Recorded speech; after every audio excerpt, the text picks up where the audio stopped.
honest. Oh, he hates me. Every time I speak, he looks at me like I'm stupid. To be fair, you are pretty stupid. Yeah, but he doesn't know that yet.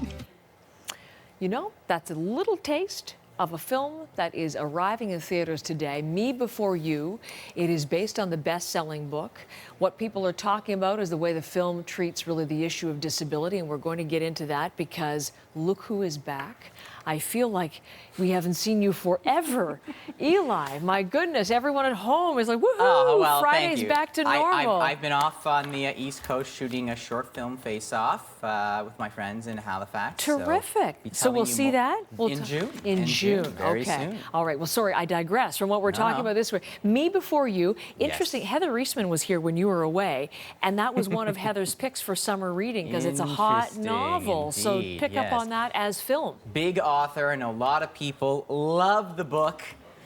Let's get into the movie, shall we? So Emilia Clarke, you may know her as Mother of Dragons. Total 180, playing this character, Louisa. She is a meek but colorful, down-on-her-luck young woman who takes a job as a caretaker for Will Traynor. Now, the Traynors are rich. I mean, having your own castle kind of rich. Their house looks like a Martha Stewart showroom, but for all their wealth, nothing can help their son, there you see him, who was paralyzed after an accident. Now, the accident that stole Will's ability to move below his waist also erased, it seems, any sense of decency or good humor.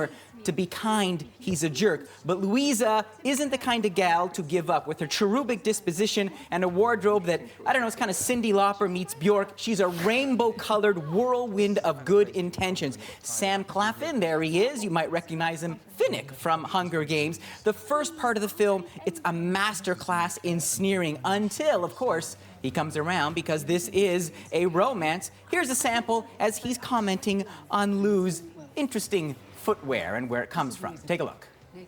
It can't be from around here. Why not? Because this is the kind of place people come to when they got tired of actually living.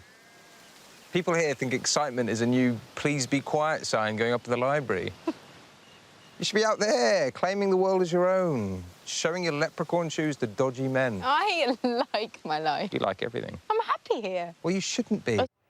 So when the director isn't pouring this treacly story down our throat, I was able to appreciate the rapport the two have. In particular, Emilia Clarke there. I mean, this is a total transformation from Daenerys. I mean, very different kind of character from her. Interesting range, even just her disposition. And I did like what Sam was doing with his character. But you don't need to be a wizard to see where this story is heading as Will begins to encourage Lou to broaden her horizons, and Lou starts putting in a little bit of overtime with her handsome client. I can see, yes, we can see where that direction is going, but there have been protests over this film, and it's probably not because of the treacle. What is that all about?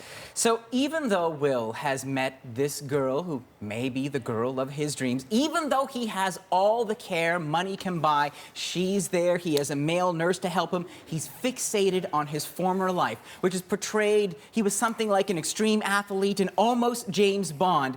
And so now, even though Lou is trying her hardest, he's cut a very dramatic deal with his parents, and time is running out. Take a look. I promised my parents 6 months, and that's what I've given them. But that was before me. I want him to live, but only if he wants to live. I can't just let this happen. You can't change who people are. And what can you do? You love them. So here is the real battle. Lou trying to convince Will that life is worth living, and the author, now screenwriter, trying to convince us to invest in the tragedy of this romance, of this person who, with all of these means available, wants to end his life. Beyond the predictable storytelling and the cinematography that makes every scene look like a woman's deodorant commercial, the view Me Before You paints of a person with a disability is reductive, simplistic, and practically neutered. This is a moist towelette of a film, dripping with emotion, sanitized for your protection. For a romance, as much as they're spinning there on the wheelchair, there's barely any kind of discussion of sex. It's surprisingly prude. You'd think he was a eunuch from the Game of Thrones. Meanwhile, it shies away from showing us any of the daily struggle that people living with quadriplegia face. Do we see a bath? Do we see him going to the bathroom? Do we see bed sores or any of the uncomfortable realities? No, just his Calvin Klein features staring out the window while his mother moons over a shrine to the man he once was. For a movie with the catchphrase, "Live boldly, I call this a timid cop-out, and I give it 2.5 stars out of 5. No, missed potential. Missed potential indeed. Eli, good to have you back regardless, even if you come back with a dud. Here to help. Okay, see you next week. Thank you.